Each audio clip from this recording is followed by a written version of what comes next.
notifications about our latest video. Before we continue, please don't forget to subscribe so you can receive notifications about our latest videos. You can also support us through the links in the description below. Thank you. The first stage, setting sail. As for me, I left my seat of study, leaving behind all that I had mastered, that I had written, and that others had written, as well as all that was in the skies and on earth, with only the intention of reaching the shore of the greatest name. My companions, along with me, left the confines of human reason and comprehension, and all that they had learned and perceived with their senses, hearts, and spirits. We then embarked on a journey across the ocean of eternity, where light reigns and darkness cannot reach. Upon that ship, built of the wood of truth, and guided by the helm of divine wisdom, we rode the waves of time and the currents of existence until we reached the shores of eternity, the abode of oneness, where unity is eternal, where nothing resembles anything else, and where everything originates and returns. There, the eternal flame burned amidst light. Above it soared the pen of decree, writing deeds and guiding futures. Its ink flowed from the source of life.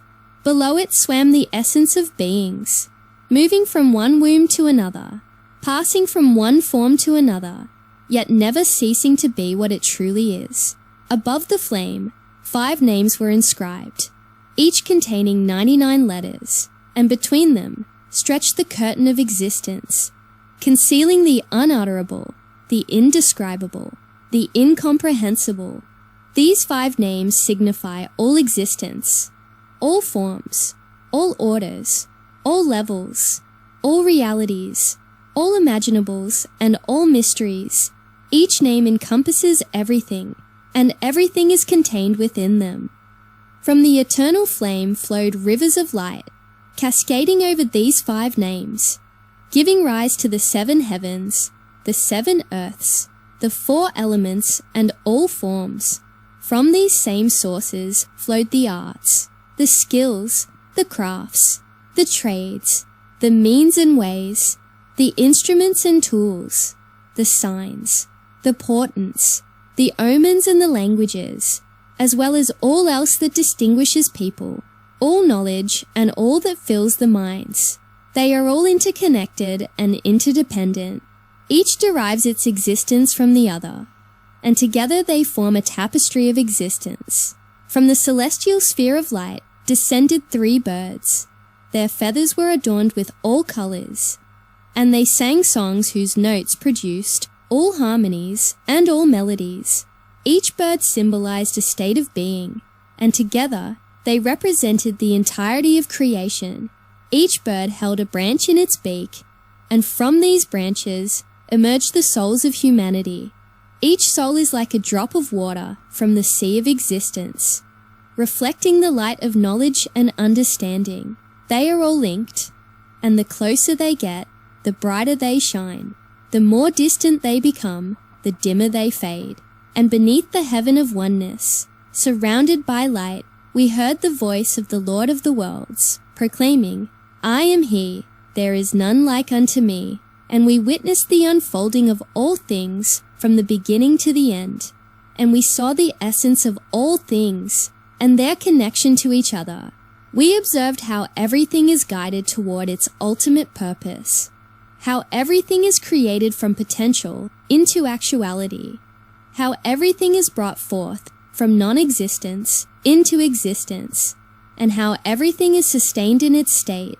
We witnessed the stages of creation from the unseen realm to the realm of stillness, from stillness to movement, from movement to formation, from formation to perfection, and from perfection to completion. We saw how all things originate and return, and how all things come into being and pass away. We saw the origin of everything, the reality of everything, and how everything changes and is transformed. And we perceived the wisdom behind all things, how each thing is perfectly created, how each thing is exactly as it should be, and how everything serves its purpose. And so we turned back from the shore of the greatest name, retracing our steps through the heavens, the earth, and the seas, until we reached the stage of humanity. The second stage, entering the human stage. Upon our return to the human stage, we became like ordinary people. However, the difference between us and others was that we now knew the language of the universe. That is why you hear me use expressions like the song of the planets and the speech of existence, because I now understand their meanings. Likewise, the meaning of all signs, portents, and omens, including those related to the changing of times, eras, and ages, as well as the changes in humanity, individuals, and societies become clear to me. When I opened my eyes upon that shore, I found myself standing in a garden of unimaginable beauty. At its center lay a pool filled with water that flowed upward.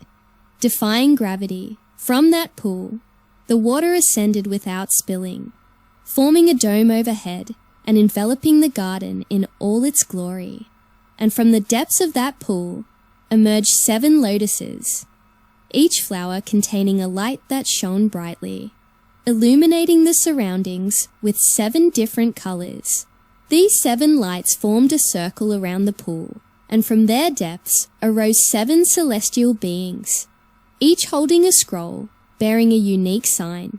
These 7 signs represented the 7 heavens, the 7 earths, the 4 elements, and the 7 arts. They symbolize the 7 fundamental principles that govern existence, which are always present but often overlooked. In the center of the celestial beings stood a throne of light. Upon it sat a majestic king, radiating brilliance. On the right side of the throne stood a scribe recording deeds, while on the left stood a herald announcing divine messages. Before the king were 7 counselors, each representing a different heavenly realm. They were the embodiment of wisdom, justice, mercy, power, knowledge, life and death. In front of the counselors were 7 groups of people. The first group represented the obedient, those who followed the divine path. The second, the transgressors, those who strayed from the righteous way. The third, the hypocrites, those who concealed their transgressions. The fourth, the arrogant, those who rejected guidance.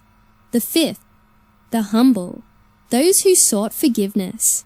The sixth, the repentant, those who turned to righteousness after straying. And the seventh, the learned, those who acquired knowledge and understanding. Each person in these 7 groups possessed 2 qualities. One quality distinguished them from others, setting them apart, while the second quality determined their fate. The king, the scribe, and the herald possessed the quality of light, bestowing radiance and illumination on all around them.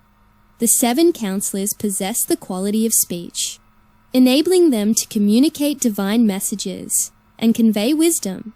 The scrolls held by the celestial beings represented the quality of writing, serving as records of deeds and testimonies of truth. The water in the pool symbolized the quality of flow, constantly circulating and renewing itself. The 7 lotuses embodied the quality of fragrance, filling the garden with their enchanting aroma. The 7 groups of people possessed the quality of action, each group engaging in their respective activities. The central focus of this vision was the king seated on the throne of light. This symbolized the ultimate reality, the divine presence that illuminates all existence. Everything in this vision was created for the sake of this central focus, and it represented the ultimate goal of existence, the realization of truth and the attainment of wisdom. After contemplating this vision, we continued our journey toward the shore of the greatest name, the third stage, the Cave of Wonders. On our path, we came across a cave adorned with verses from the Quran. Above the entrance to the cave were the words, "He who knows the first letter is granted access to the first heaven. He who understands the first letter is granted access to the first treasure, and he who recites the first letter is granted access to the first light. Intrigued, we entered the cave. Inside, we found ourselves in a place filled with all types of wonders, beyond any earthly comparison. There we encountered various trials and tests, each associated with a specific virtue. Some trials tested our patience, others our perseverance. Some required courage, while others demanded sacrifice. Each trial presented an opportunity to purify the heart and refine the spirit. These trials served as a reminder of the teachings of the Quran, which states, "And certainly we shall test you with something of fear and hunger, and a loss of wealth and lives, and certainly you are patient." By overcoming these trials, we realize the importance of remaining steadfast in the face of adversity, drawing strength from our faith and trust in divine wisdom. In this cave of wonders, we encountered different types of people facing their own challenges. Some clung tightly to their possessions, unable to part with even a single grain. Others abandoned their wealth, considering it worthless in the face of their trials. We observed how each person reacted to their circumstances, revealing their true nature and the strength of their faith. This experience taught us a valuable lesson about detachment. It showed us the impermanence of material possessions and the need to prioritize our relationship with the divine in all situations. It was a reminder to hold on to what truly matters, our faith and values, and to remain steadfast in the face of life's challenges. After successfully navigating these trials and purifying our hearts, we were ready to move forward on our journey to the shore of the greatest name. Each trial we overcame brought us closer to wisdom and understanding, preparing us for the next phase of our journey. My brothers, we have now reached the end of this extraordinary journey, where the path of wisdom and truth awaits us. Join me in this remarkable adventure by clicking on the video that appears. Don't forget to subscribe and leave a comment below. Your comments inspire us and guide us in creating more insightful videos. Thank you for joining us on this incredible journey. Stay tuned for more captivating adventures. Until next time, may peace be upon you. Before we continue, please don't forget to subscribe so you can receive notifications about our latest videos. You can also support us through the links in the description below. Thank you. The first stage.